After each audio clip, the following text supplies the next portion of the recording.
When it goes on Proverbs chapter 16, reading from verse 23 to 33.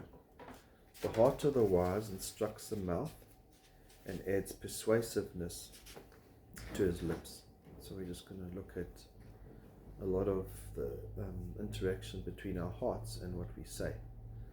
Our hearts are really what we believe and what we think, and our mouths are what is inside our hearts. It's an overflow of our hearts.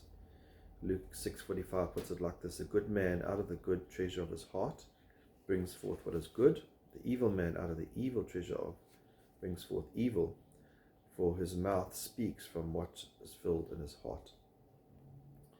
And so in Proverbs 4:21 it says, from the heart let them not escape from your sight, keep them within your heart. So we need to guard our hearts, because our hearts are ultimately who we are, not what we say.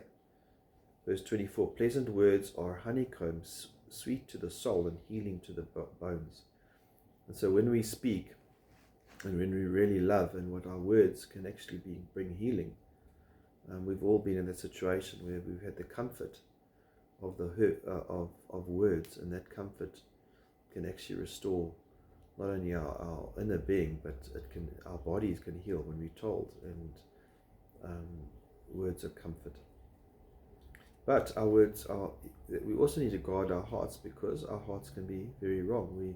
We are sinners, and we are corrupt, and we're fleshful, and so we mustn't just always follow our hearts. Our hearts can be very wrong. Jeremiah 17 verse 9, the heart is more deceitful than all else and is desperately sick. Who can understand it? And so there's a way that seems right to the man, but in its end is the way of death. It's exactly the same. At 25 is a repetition of Proverbs 14:12. There's a way that seems right to a man, but its end is the way of death. And so when our hearts are wrong, we can be absolutely convinced, though, because we believe our hearts and we follow our hearts, and our hearts lead to death. And that's why God's got to do a work in our hearts and change that in a man, so that we can then speak truth and bring life. Verse 26, a worker's appetite works for him, for his hunger urges him on. So we're looking at now, jumping to the aspect of it's important to work. God's given us work. God wants us to work. By the sweat of our brow we need to toil. Why? Because we've got to put food on the plates. We've got to provide food. 2 Thessalonians 3 verse 10, for even when we were with you, we would give this command to you: if anyone is not willing to work, let him not eat. Ephesians 4:28, let the thief no longer steal, but rather let him labor, doing honest work with his own hands, so that he may have something to share with others. Not only so we can provide, but we work so we can also share with others.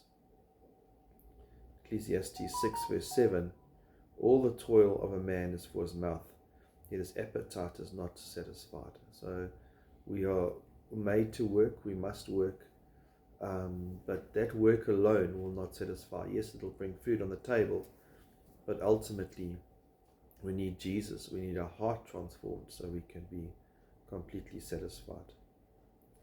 27 of Proverbs 16, a worthless man digs up evil, while his words are like a scorching fire. So just this aspect again of our words can destroy, our words can light a forest on fire. They have devastating effects. Look at the sobering verse in James 3 verse 6. The tongue is a fire, a whirl of unrighteousness. The tongue is set among our members, staining the whole body, setting on fire the entire course of life, and set on fire by hell. It's so important that we are self-controlled, and that our inner man is changed by Christ, so that our words are words that are truthful and that are building up and edifying. Verse 28 of Proverbs 16, a perverse man spreads strife, and a slanderer separates intimate friends. Again, an example of how the tongue, the gossip of the tongue, the slander, and the ESV, it's whisperer, separates close friends. And so these aspects of the tongue can destroy relationships. Verse 29, a man of violence entices his neighbor and leads him in a way that is not good. Another example of the tongue enticing us. Verse 30, he who winks his eyes does so to diverse perverse things. He who compresses his lips brings evil to pass. And that was just that attitude of winking and compressing and considering as an outward sign of what evil is happening in our heart. That's why the heart's got to be changed.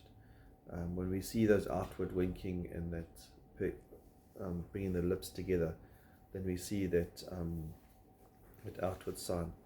A grey man is a crown of glory. It is found in the way of righteousness.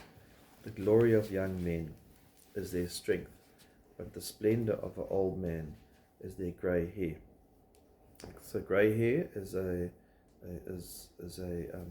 sign of maturity, whereas a young man is a strength. And then just to close off with verse 33, just to end on the sovereignty of God. The lot is cast into the lap, but its every decision is from the Lord. And so just remember that God ultimately is going to guide your steps. Just have a good day. God bless.